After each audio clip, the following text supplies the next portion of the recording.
Sometimes you just gotta make them bite.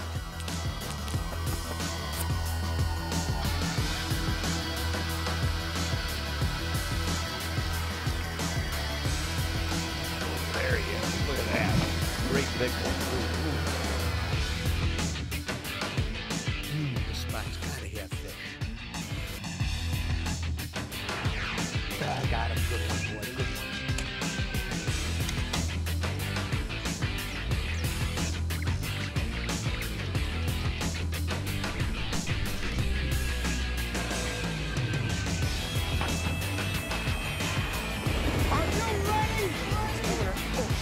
There we go.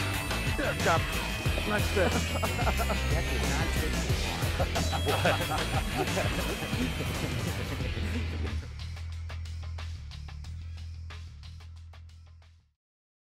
So what do you think they're biting today? Jigs? Crankbaits? Soft baits galore?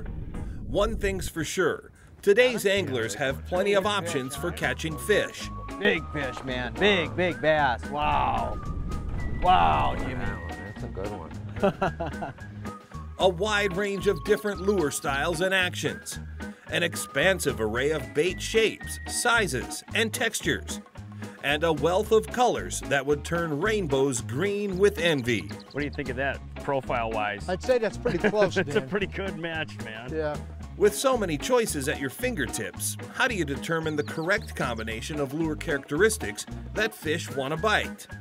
In most instances, it boils down to 1 part experience, 1 part experimentation, and 1 part adjustment. That looks like white bass candy to me. Looks like a Pez. And I'm gonna dispense it to him. And by correctly matching your tactics to fish location and behavior, you increase your odds for fishing success. Big white. Wow. Today, on The Edge, we take an in-depth look at the world's best bass bait, the jig. We examine its many characteristics and how to select the proper designs for fishing shallow cover, deep open water, and practically everything in between. Because when you offer fish appealing choices, they'll tell you what they want. And when your line goes tight, you'll know you got it right. Come on, baby. No question about it. From ice out in spring to ice up in the North Country, they are unquestionably a big bass producer, but there's a lot of subtleties to catching bass like this. Closed captioning provided by Fishoflage.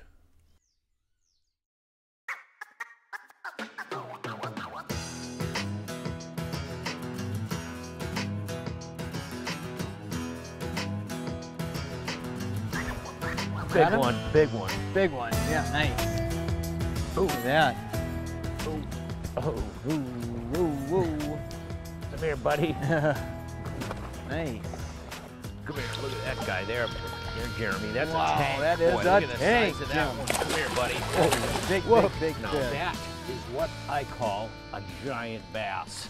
Look at that thing, no question about it. Right now, Jeremy and Smith and I are gonna look at strategies for catching bass on probably one of the best bass baits ever designed, and it's known as the skirted jig. No question about it, from ice out in spring to ice up in the North Country, they are unquestionably a big bass producer. Look at that thing, that's a big northern bass. They don't come that big in this region too much. It's about, I will probably only catch, 3 or 4 of these throughout the course of a year. That's a big one.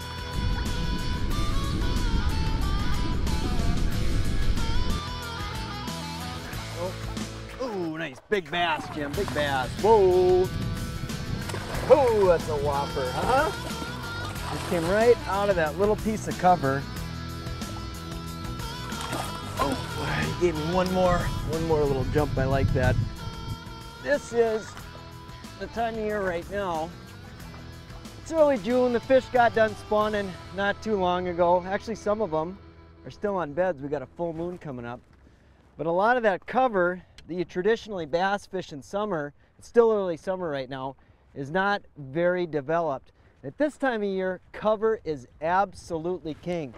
This lake has wood, it's got bulrushes, it has bog edges, it has tons and tons of different cover.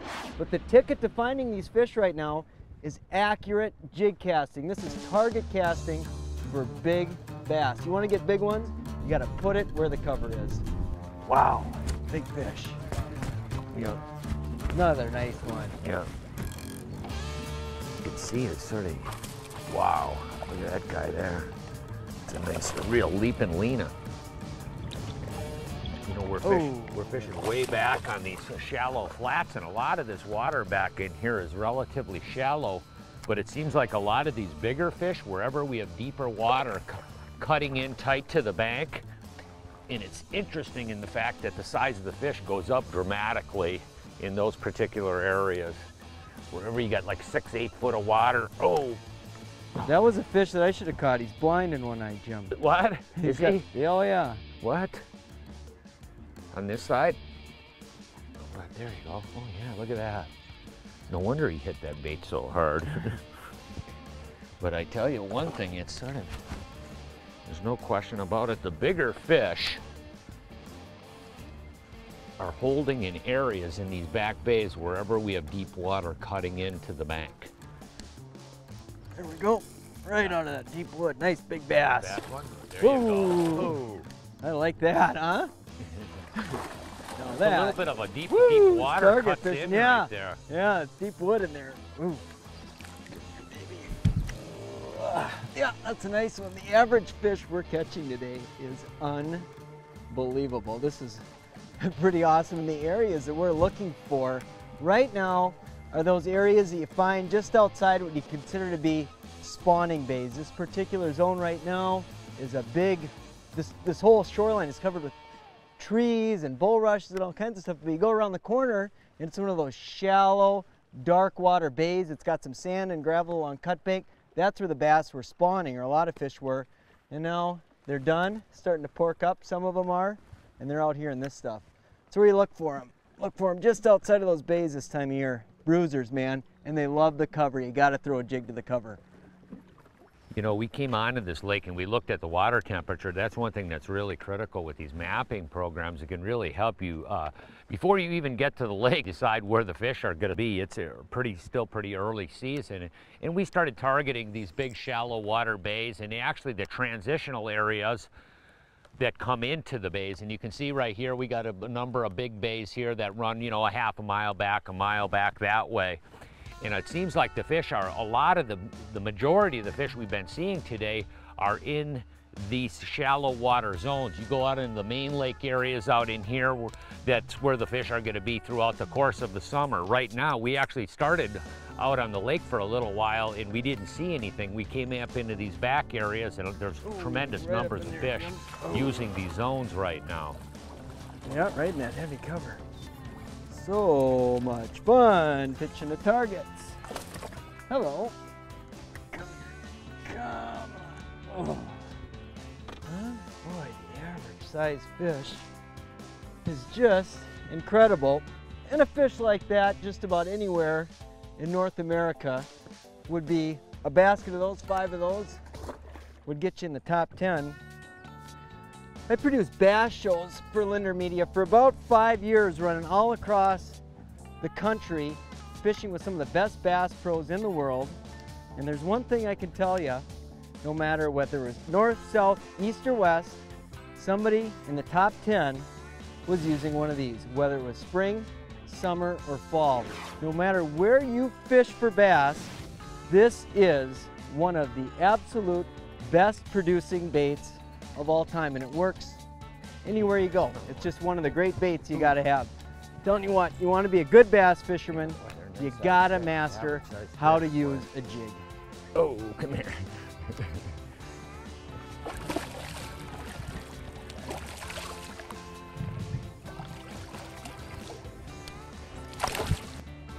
Okay. Oh, another beautiful bass. Get her back in there. think we're started fine-tuning, you know, since we've been on the lake a year.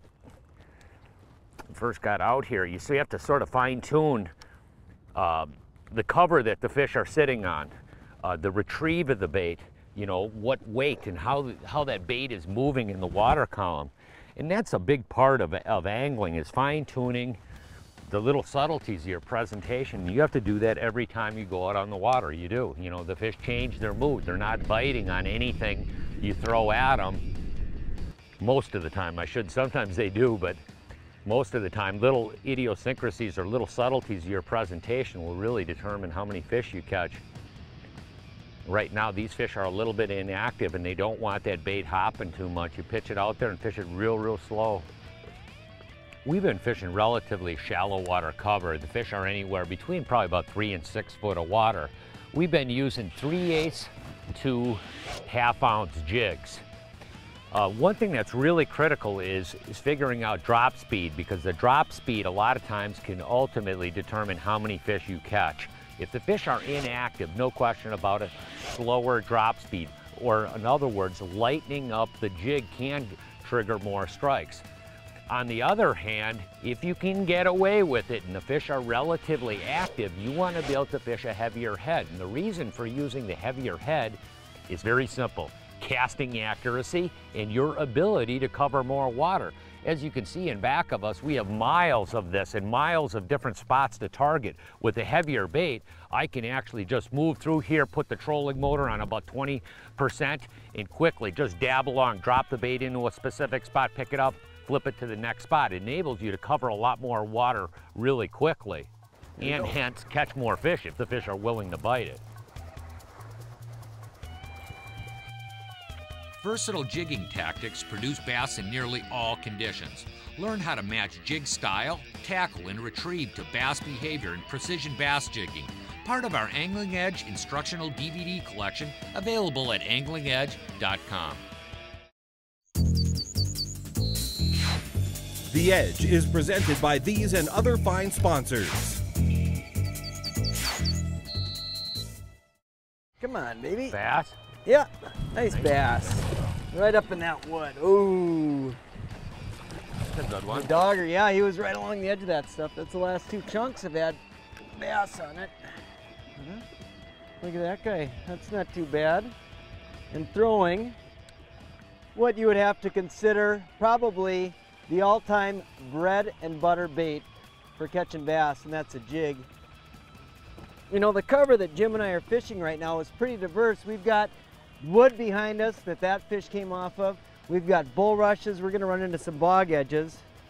And the jig right now, this is the Terminator Pro jig for fishing all these different environments. If you're fishing, you know, real specific types of cover, there's specific jigs for that. But if you're fishing a lot of different stuff, this is a good jig head style to go with. But let's take a look at some of the great jigs for different cover applications. We literally carry pounds of different bass jigs in the boat. Today, jigs are refined baits with different head shapes, hook sizes, angles, and skirt thicknesses for specific fishing techniques and cover conditions.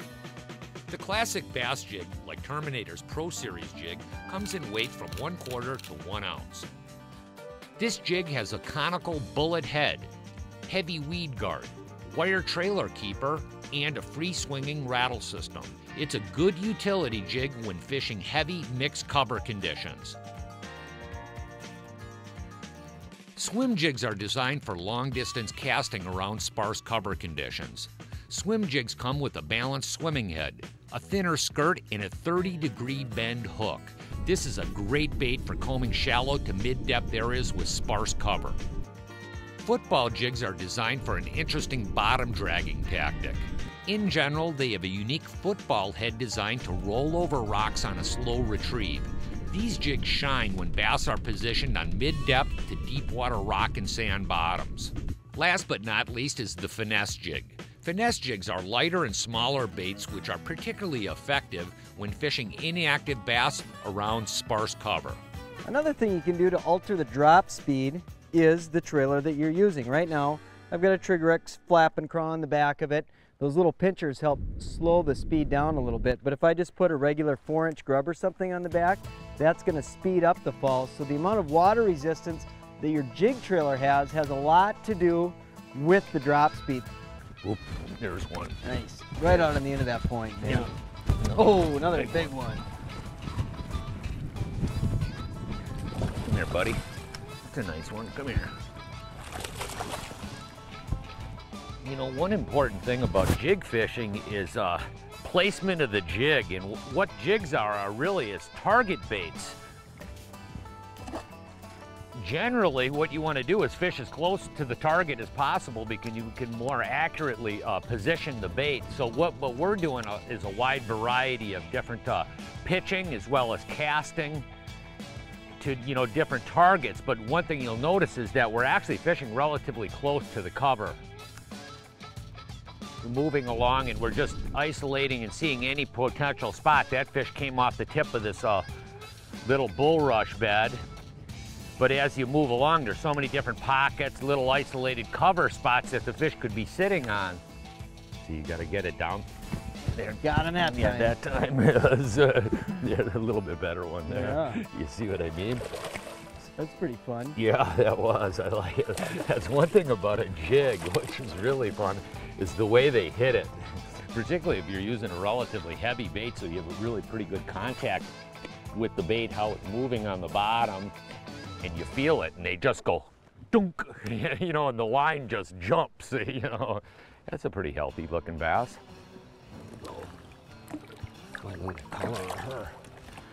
Soft baits are a big part of all jig fishing strategies. The correct profile depends on the individual jig technique. The classic jig trailer preferred by most hardcore bass anglers would be a flapping craw. In some conditions, larger bodied baits like a flapping bug may be an advantage to slow drop speed or when bass may prefer a bigger profile bait. For the swim jigging tactic, a 4-inch grub is a good choice. Flapping craws and paddle-tail minnows will also work. When it comes to football heads, twin-tailed grubs and crawfish profiles are the soft baits of choice for bottom dragging. There's one. Oh, right up that piece of wood. Oh, that's a good one there. This isn't a good time, that's a is it, whopper John? there. Look at that one. Oh, another jump boat. Yeah, there you go.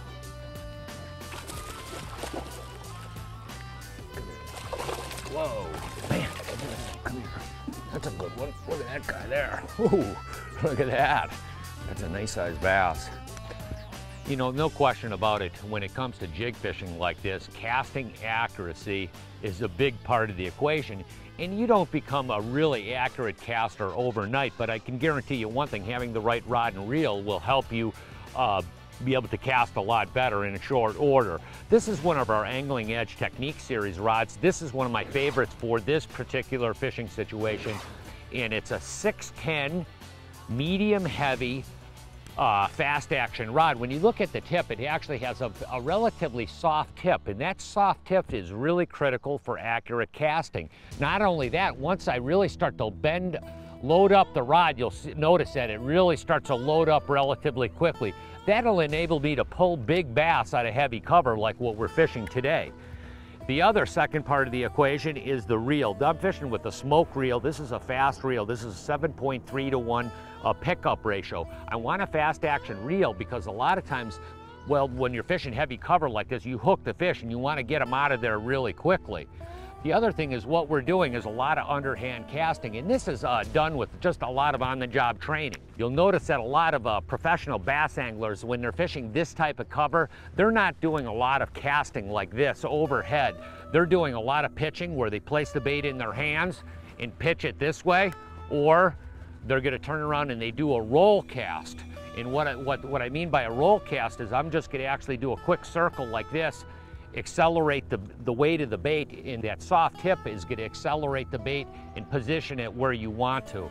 And this is something, you know, you go like that and you just drop it in there.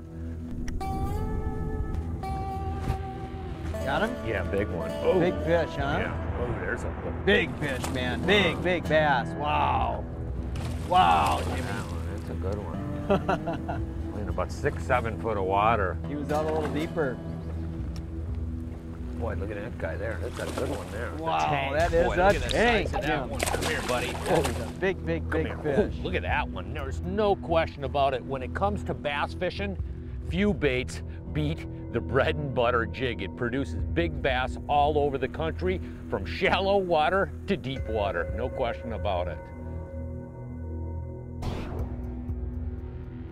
Hey, for more detailed information or to purchase any products you've seen on this show, go to lindermedia.com.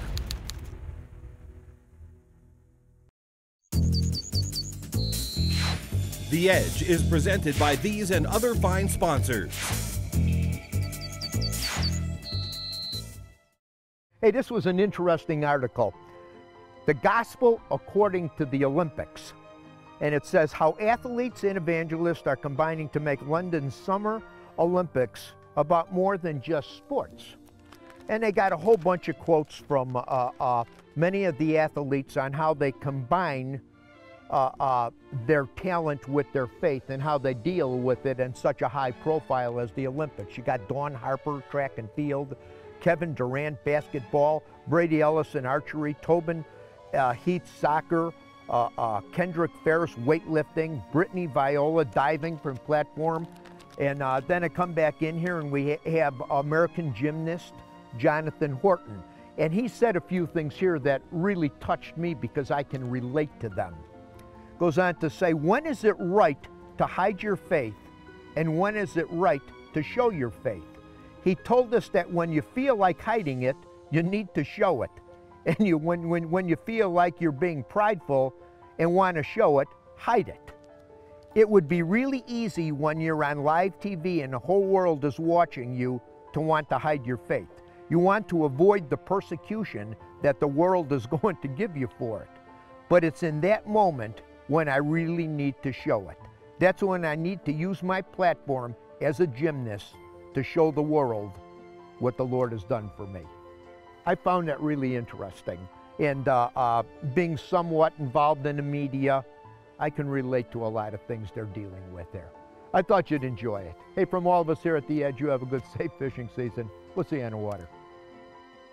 Hey, I want to take a moment to thank you for watching. And if you really like what you see, we got a whole lot more. So check us out at any one of these online outlets.